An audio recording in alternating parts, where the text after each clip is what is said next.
Quero compartilhar com vocês hoje sobre o tema a leveza da alma. A leveza da alma, ela talvez esteja condicionada às circunstâncias da vida. Talvez. Mas eu creio num Senhor que, de uma forma extraordinária, toma conta da nossa vida tão profundamente que, a despeito de circunstância, nós conseguimos viver com essa leveza da alma. E nós que representamos a Cristo, nós que representamos o Evangelho, a nossa presença tem que ser uma presença dessa alma leve. Essa alma que tem convicção de que o Senhor está no controle, de que o Senhor está presente, de que o Senhor está em mim, de que o Senhor tem um bom plano para a minha vida, de que o Senhor está tratando comigo, que está tratando as pessoas através da minha vida. Nós que o servimos, nós temos que nos apropriar, né, desse benefício que é a presença do Senhor nas nossas vidas. Se é algo que traz uma leveza de alma, é a presença do Senhor em nossas vidas. Não é a ausência de problemas.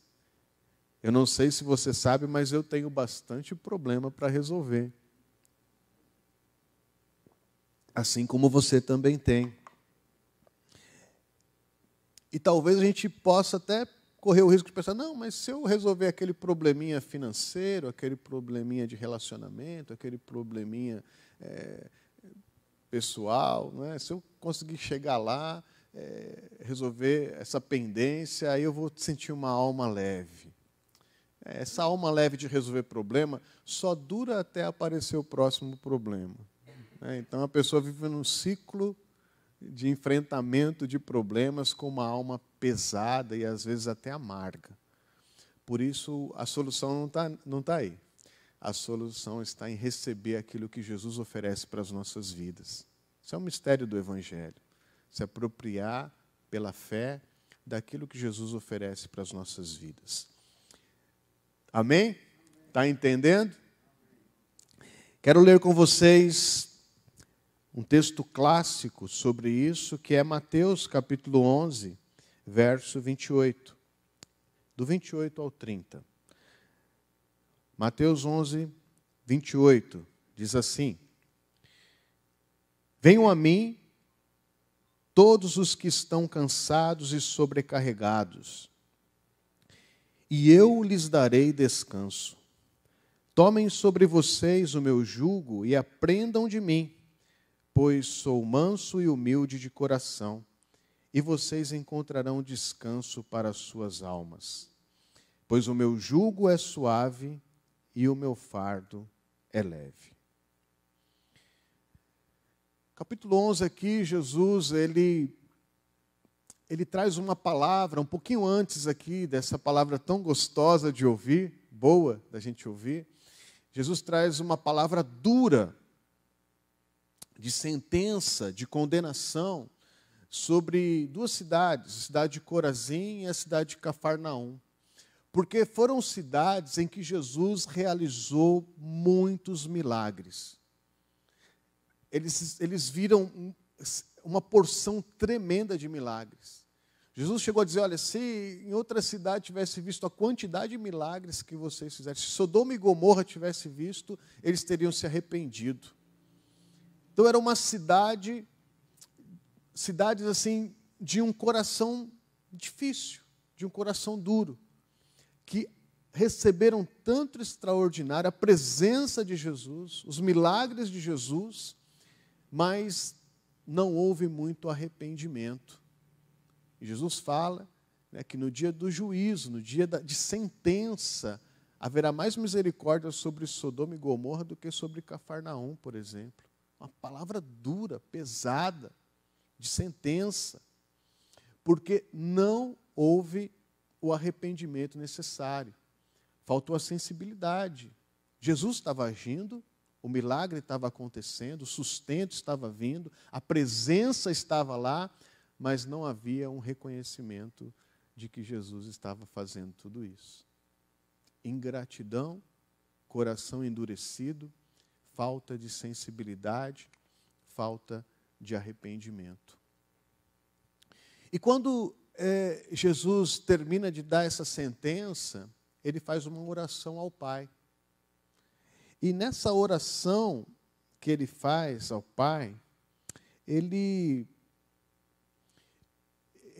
como se classificasse as pessoas. E a gente entende que eram as pessoas daquela cidade. E ele diz que na oração, ele diz assim, que existem pessoas que são cultas e que são sábias. A essas o Pai esconde essas coisas. O Pai esconde essas coisas dos sábios e dos cultos. E normalmente os sábios e os cultos são aqueles que lideram. Sábio e culto são aqueles que são escolhidos para estar à frente. São os responsáveis. São os responsáveis por governar uma cidade. São os responsáveis por estar à frente da religião do povo. São aqueles que estão no comando. Porque o próprio povo escolhe aqueles que têm um carisma maior, uma cultura maior, uma aparente sabedoria maior. São aqueles que conseguem, de alguma forma, chegar no topo da pirâmide das organizações, das cidades, das religiões. Mas Jesus fala que Deus, ele encobre o entendimento destas pessoas. A mente fica encoberta. Eles não conseguem compreender e receber o agir de Deus. E aí, quem sofre com tudo isso? Quem sofre mais é o povo.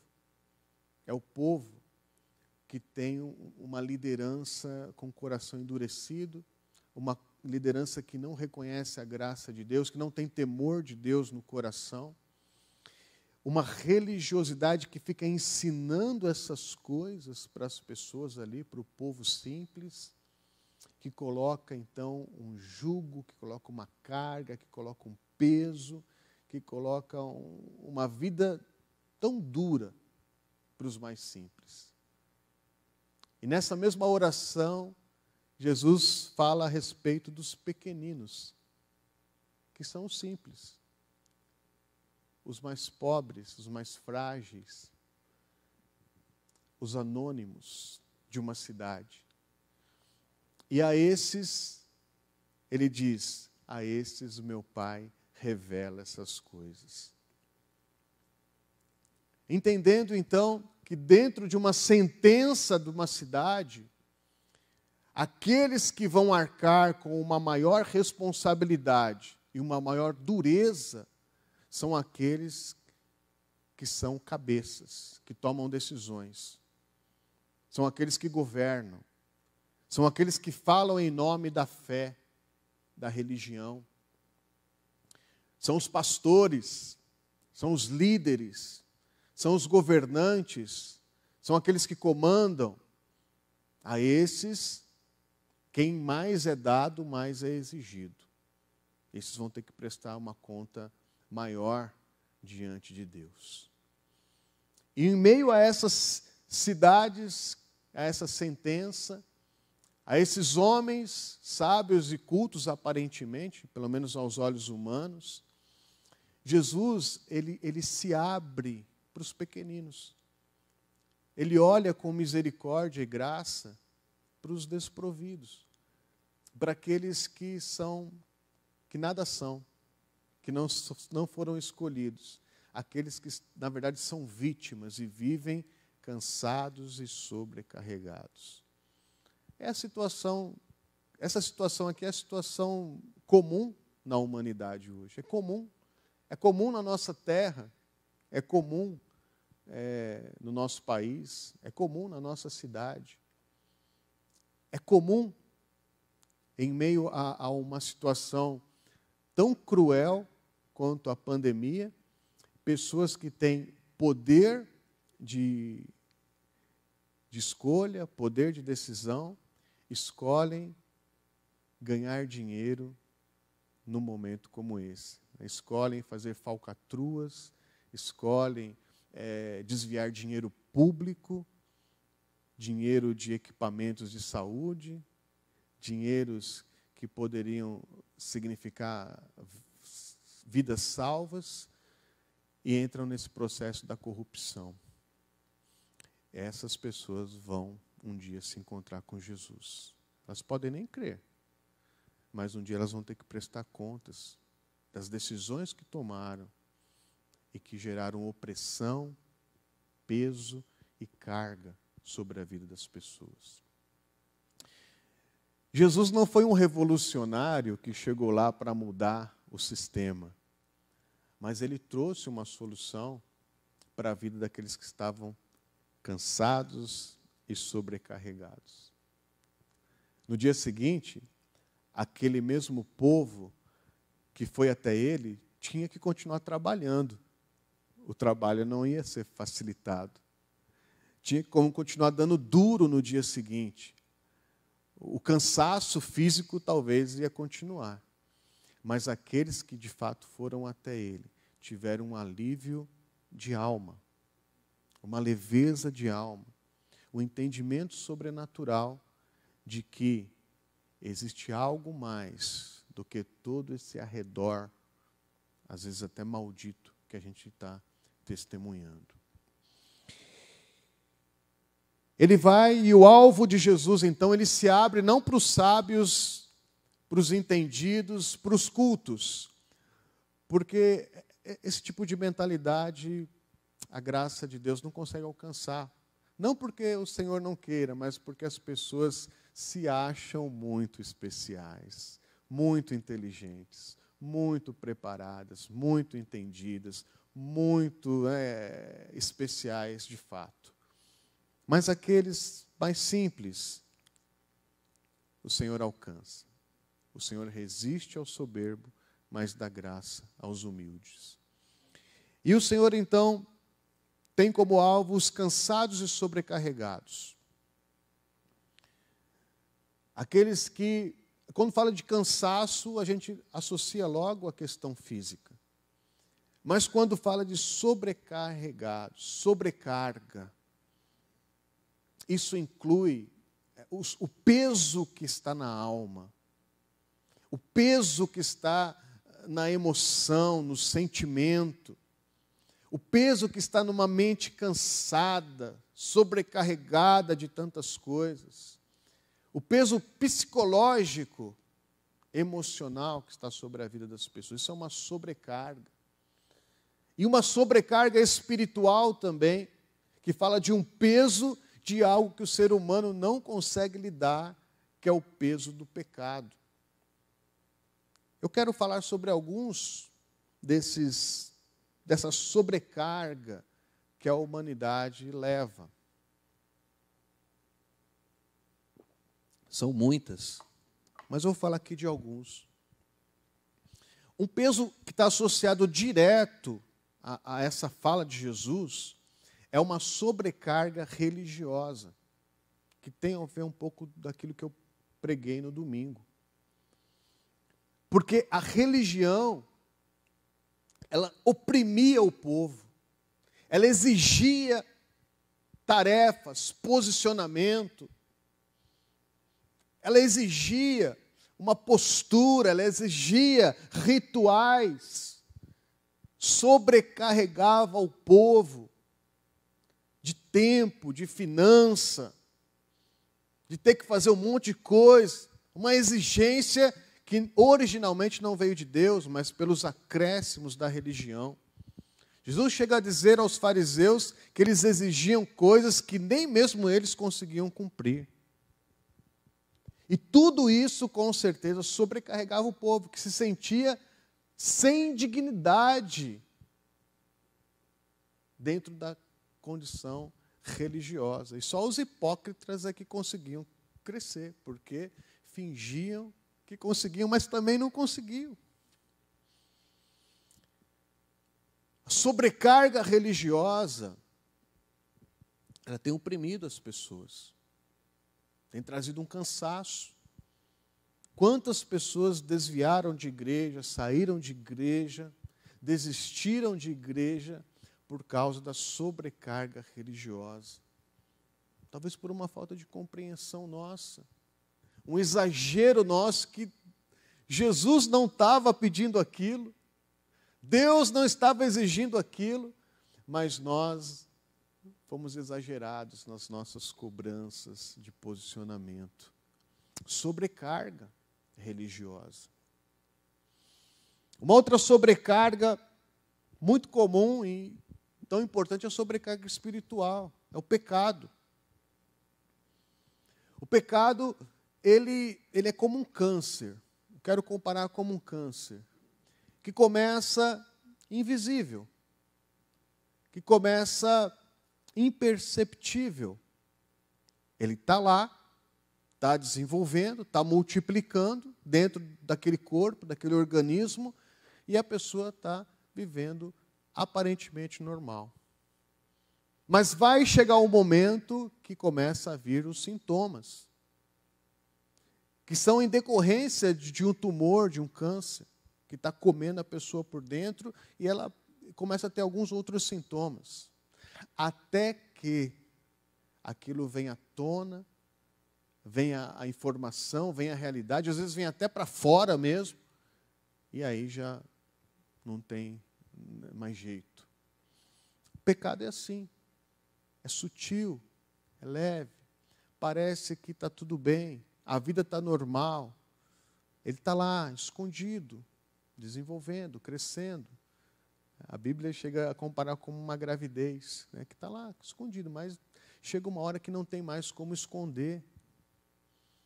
E quando começa a vir então os sintomas, as dificuldades, e aí quando vem à tona, causa morte. Quantas pessoas estão hoje sobrecarregadas por causa do pecado?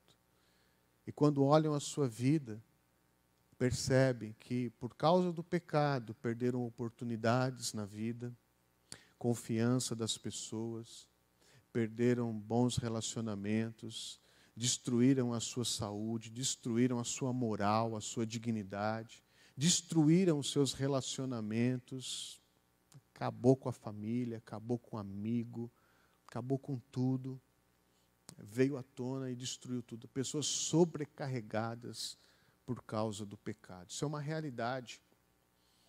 E por mais que a pessoa seja insensível, quando ela começa a ouvir a palavra de Deus, quando ela entra no ambiente da graça, e ela percebe o ambiente da graça e olha para a sua vida, ela sente o peso do pecado.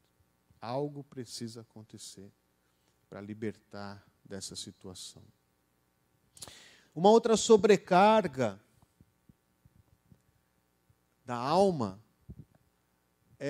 eu coloquei aqui como a responsabilidade.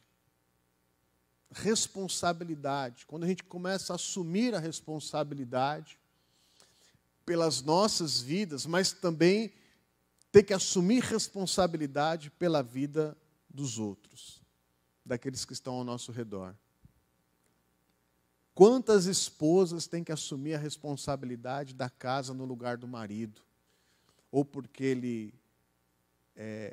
ele se anula, ou porque ele vai embora mesmo.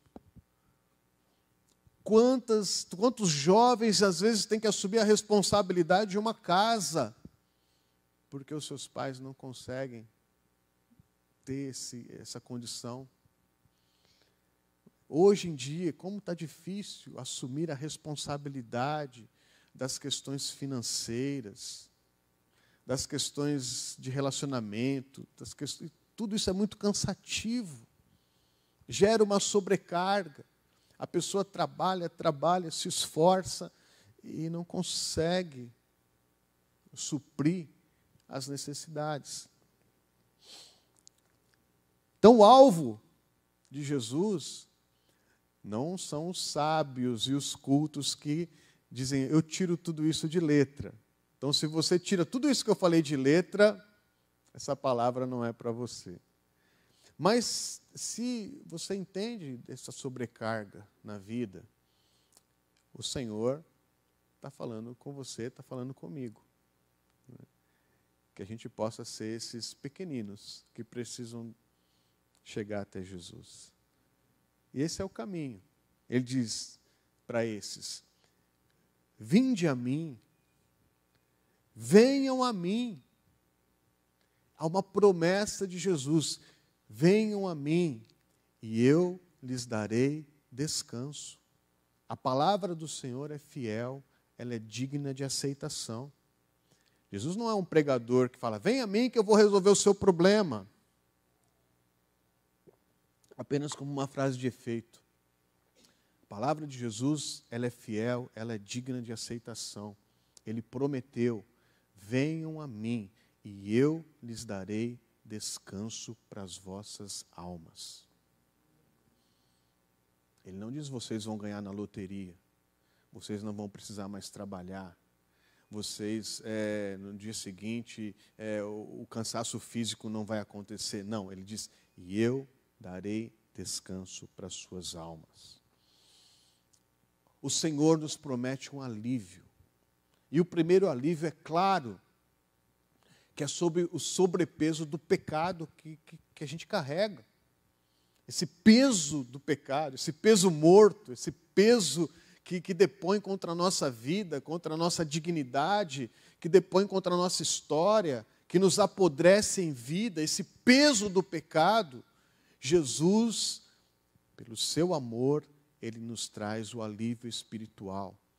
Porque todos pecaram, estão destituídos da glória de Deus, da presença de Deus. Mas Jesus, Ele levou sobre si todos os nossos pecados, tudo aquilo que nos depunha contra o Senhor, Ele levou sobre si.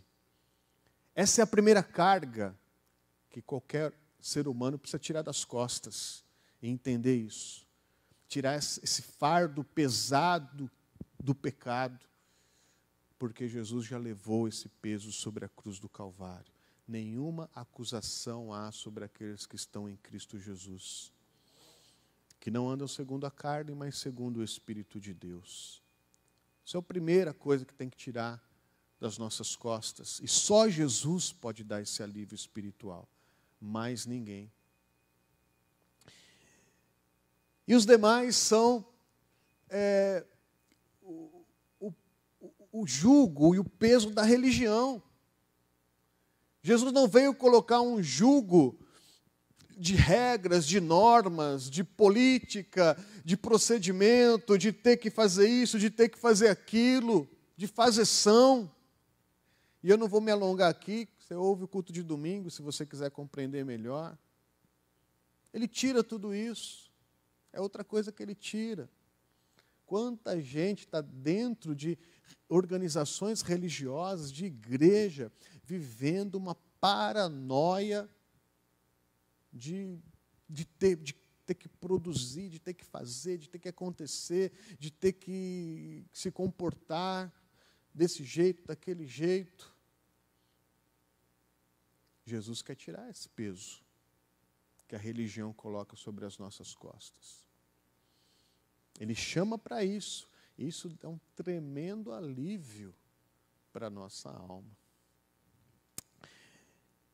E outra coisa é, não que ele quer tirar as nossas responsabilidades e nos tornar irresponsáveis,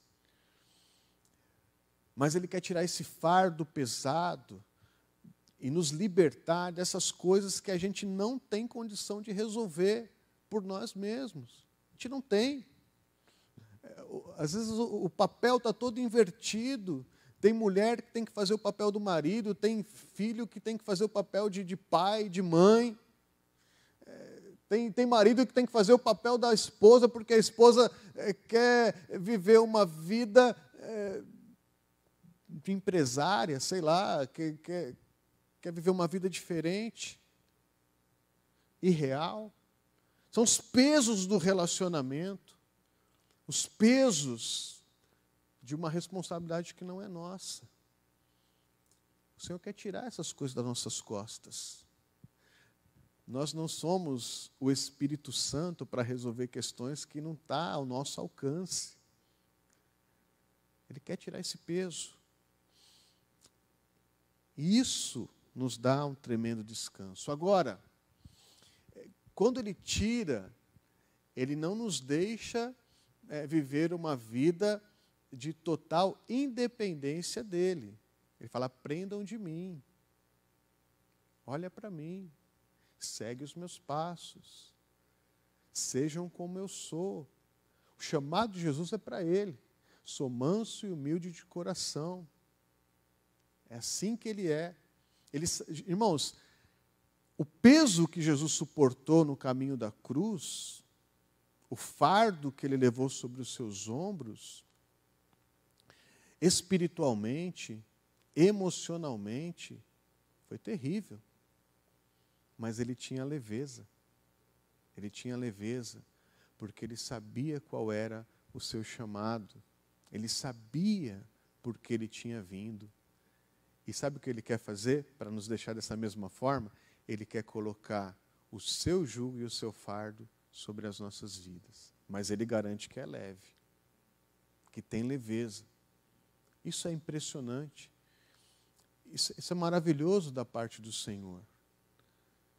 Ele enfrentou, ele não promete algo que ele não experimentou. Ele enfrentou a maior batalha que a humanidade já viu, que foi o caminho até a cruz. O fardo pesado Ele levou.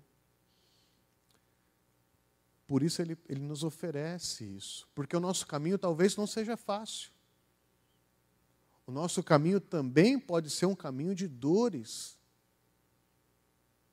Amanhã, o cansaço físico pode vir. Amanhã, as dificuldades que a gente enfrentou hoje pode acontecer.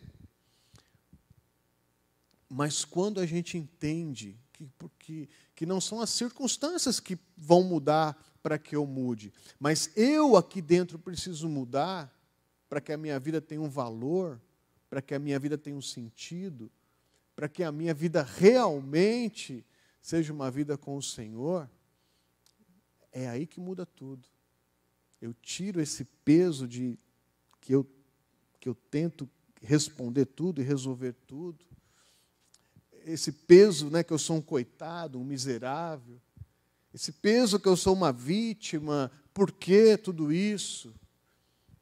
Jesus já levou tudo isso para a cruz do Calvário. A vitória da cruz ela é completa. Corpo, alma e espírito. E eu visto o seu jugo e o seu fardo. Eu visto a roupa de Jesus. Eu vou me formatar com o formato de Jesus. Eu vou ter um propósito na minha vida. O alívio é saber que eu estou representando o meu Senhor nessa terra. De que eu estou procurando ser como Ele é nessa terra. E se o caminho dele foi o caminho de dores, e se eu tiver que trilhar esse caminho de dores, mas eu sei do meu chamado, eu sei que a minha vida está escondida com Ele, eu sei quem eu sou nele, isso dá um tremendo alívio para a minha alma. Eu sei que o nosso horário está um pouquinho para frente, mas eu quero convidar os irmãos que estão aqui a ficar em pé.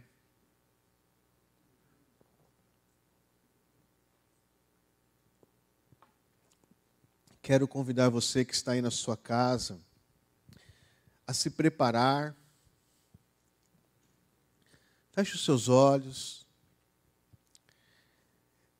Irmãos, nós estamos no P2M e aqui nós estamos falando com líderes.